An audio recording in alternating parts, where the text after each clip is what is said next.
I caught my wife cheating at her best friend's house and had her served at work. Hey, true story. First off, I just want to say thank you for doing what you do. I was going through a rough time post divorce and was mindlessly scrolling through YouTube when your video popped up. It was about a guy who caught his wife cheating, served her at work, and moved on. That video hit me hard because it felt like I was listening to my own life being played back to me by someone else. That's when I knew I had to write in and share my story too. My name's Chris. I'm 36 years old, living in North Carolina, and until a few months ago, I was married to a woman named Tia. I used to think we had the kind of love that could weather anything. But looking back now, I can see the cracks were always there. I just chose to ignore them. Let me take you back to how it all began, how we met. Tia and I met about 9 years ago at a friend's birthday party. We were both invited by mutual friends but didn't know each other. I remember walking in and seeing her across the room, wearing a bright red dress that made her stand out from everyone else. She had this magnetic smile, and when we finally got to talking, it was like we'd known each other forever. We clicked fast, like dangerously fast. We went on our first date that same week. Dinner at a local Italian spot, then a walk around downtown just talking about everything and nothing. It was easy with her. She made me laugh, challenged me intellectually, and for a long time made me feel like I mattered. We moved in together about a year into dating and got married 2 years after that.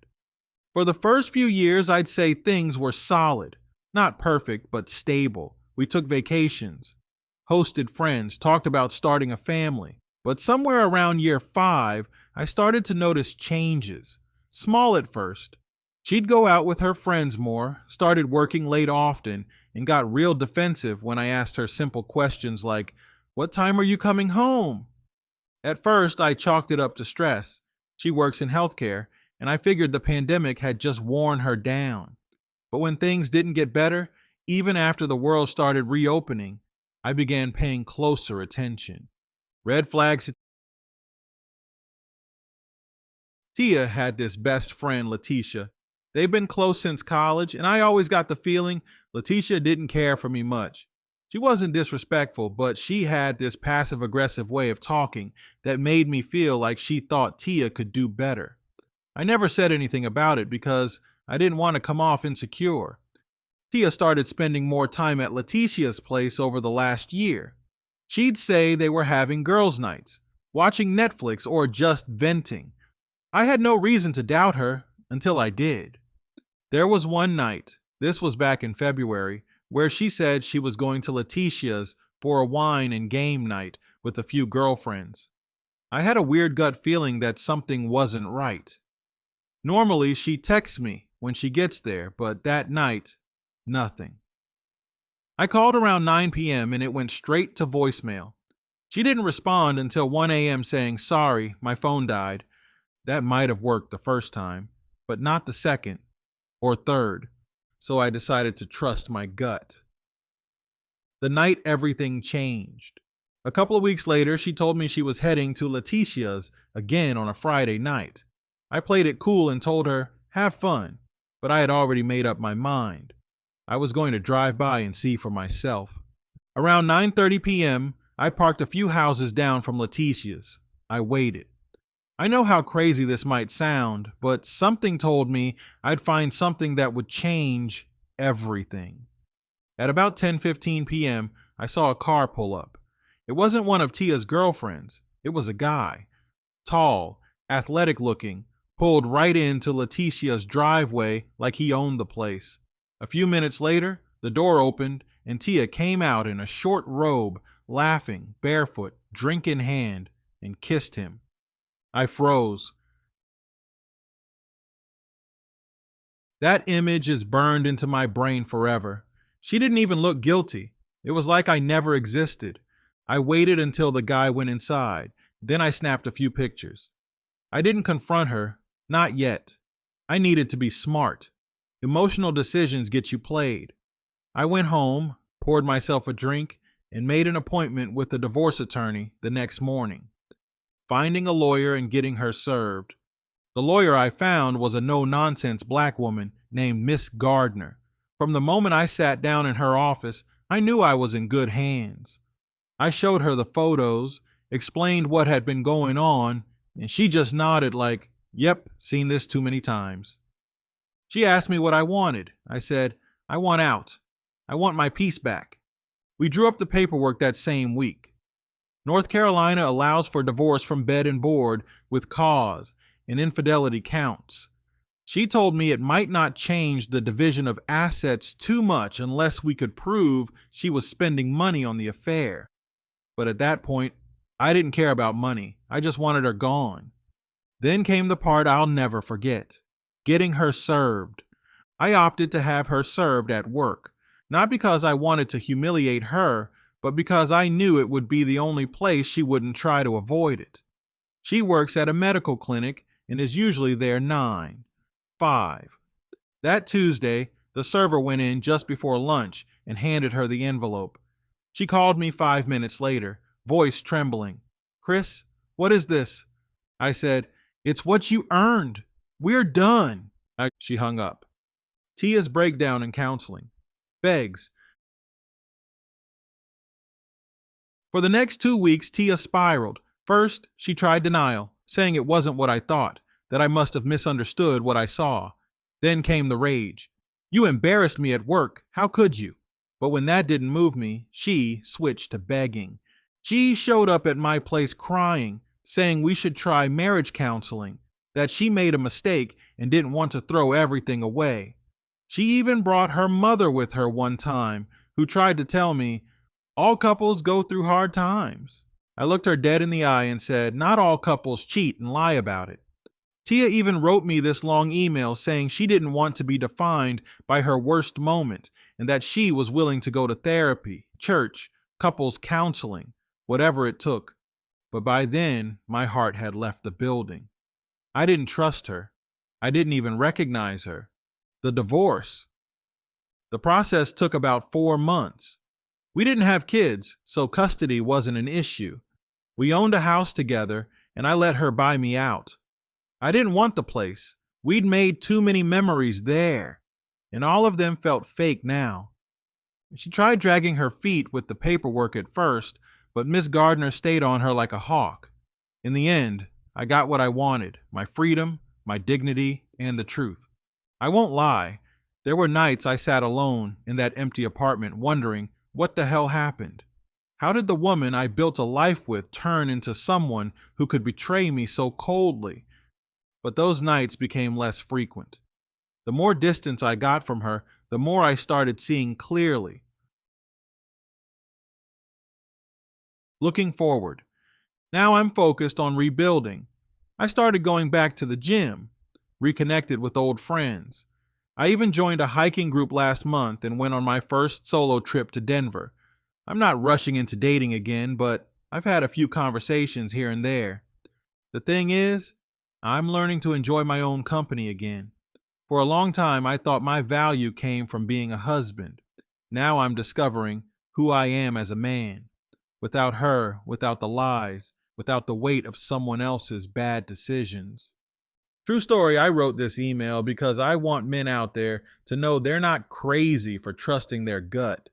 You're not weak for walking away, and you damn sure don't owe someone another chance when they spit on your loyalty. If you choose to read my story on your channel, I hope it helps someone out there who's sitting in his car right now, wondering if what he just saw is enough to walk away. It is. Thanks for reading. Chris. Subject, Part 2. Life after the divorce. Tia's desperate return and Letitia's bold move. Hey, True Story. It's Chris again, checking back in with an update just like I said I would. First off, I want to thank you for even reading my first email, and thank you to everyone who may have heard my story and related to it. If you haven't read my first email, the quick summary is, I caught my wife Tia cheating at her best friend Letitia's house, got pictures, found a lawyer, and had her served at work. Despite her begging for counseling and making emotional appeals, I followed through with the divorce. And I don't regret it. But just because the divorce was finalized doesn't mean the story ended there. If anything, life after the paperwork was filed brought on a whole new set of challenges. Some funny, some insane, and some just straight up sad. I thought cutting ties legally would bring peace, but if there's one thing I've learned through this whole journey, it's this: some people refuse to let go. The aftermath. Quiet before the storm. After the judge stamped the divorce decree, I felt this odd combination of relief and confusion. The relief came from knowing I did what needed to be done. The confusion came from wondering, what now? I'd built so much of my identity around being Tia's husband. I had routines, traditions, even Spotify playlists tied to that life. But things were quiet at first. She moved into a new apartment near downtown. I heard about it through mutual friends. I gave her what she wanted: space, silence, no drama, but apparently that was the last thing she wanted. The silence drove her nuts. It started with small things. I noticed she hadn't blocked me on Venmo. She'd send $1 with a random note like, "Thought of you when I passed that taco spot." Or, "I finally finished The Sopranos. You were right about that ending." I didn't respond. I never blocked her either. I didn't want to engage, but I also didn't want to live in fear that she'd escalate. I was trying to be smarter than my emotions. But she was persistent. The email that broke me, almost. About a month after the divorce, I received a long email from Tia. Not just an "I miss you" type of email, but a full-blown romantic manifesto. She started with a quote from Pablo Neruda and then jumped into a painfully detailed apology. She told me she was seeing a therapist, had started journaling, and had been writing letters to me every week, but was too ashamed to send them. She said things like, "I don't expect forgiveness, but I hope for understanding. You were the best thing in my life, and I traded that for a night I barely remember. I was drowning in my own fears of inadequacy, and instead of turning to you, I ran." It was poetic, I'll give her that, but it was also manipulative. Toward the end of the email, she added something that almost made me reply. She wrote, "The saddest part is, I never stopped loving you. Even when I was with him, I wished it was you. I broke us, and I live with that every day." But I didn't reply. Because here's what I know now. Words don't mean much when your actions were loud enough to destroy a marriage. The surprise run-in. One Saturday in April, I went to a local art festival. It's something I used to do with Tia, but this time I was flying solo. I had just grabbed a lemonade and was checking out this booth with handcrafted knives. I collect them. When I heard a voice say, "Chris?" I turned around and there she was. She looked different. Not in a bad way, just different. Less polished. Hair tied up, no makeup, oversized hoodie, the kind of casual I'd rarely seen her in. Her eyes lit up like she just saw a ghost she was hoping to haunt. She asked if we could talk. I didn't say yes, but I also didn't say no. We ended up walking down a quiet side street away from the festival. She didn't waste time with small talk. "I've been thinking about you every day since everything. I miss you, Chris." I stayed quiet. "I've been in therapy, seriously. I know I messed up. I don't expect you to trust me again, but I had to say it. I had to see you and not have you walk away." When I finally spoke, I just said, "Why now?" She looked down and muttered, "Because I finally realized what I lost, and because I haven't felt peace since I lost you." I told her, "You didn't lose me. You gave me away." That shut the conversation down pretty fast. She nodded, said goodbye, and walked away with tears in her eyes. And I thought that was the end of it. Spoiler alert, it wasn't. Letitia's plot twist. Now, here's where things get weird. Letitia, her best friend, the same one whose house Tia used as a cheating den, reached out to me. Yep, this woman who always had a smug tone when talking to me, the one who I assumed cheered Tia on, through all of her bad decisions, suddenly slid into my Instagram DMs. At first, I thought it was a joke. She sent, "Hey, this might be awkward, but can we talk?" I replied, "About?" She said, "About the past, about Tia, about everything." So curiosity got the better of me, and I agreed to meet for coffee in a public spot. No way was I going to be alone with someone who used to side eye me like I didn't belong in my own marriage. We sat down, and within 5 minutes, Letitia dropped a bomb. "I'm sorry for what happened. I should have stopped it. I shouldn't have let Tia use my place like that." I raised an eyebrow and said, "So why didn't you?"